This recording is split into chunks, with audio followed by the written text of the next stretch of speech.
ఒక బైబిల్ పండితుడు ఈ విధంగా అన్నాడండి, ప్రార్థన ఎంతో శక్తి కలిగింది. అంతే కదండి, ప్రార్థన ఎంతో శక్తి కలిగిందండి.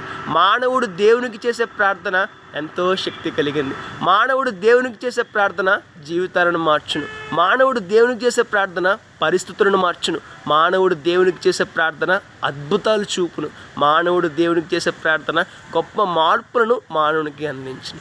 ఇన్ని గొప్ప కార్యాలు ప్రార్థన ద్వారా సాధ్యపడతాయి. మరి మనలో ఎంతమంది మీ ప్రార్థన చేస్తూ ఉన్నాం? మనలో ఎంతమంది మీ మన జీవితంలో ఉన్న ప్రతి సమస్యను దేవునికి చెప్తూ ఉన్నాం? ప్రార్థన అంటే ఏం లేదండి, దేవునితో మాట్లాడడమే.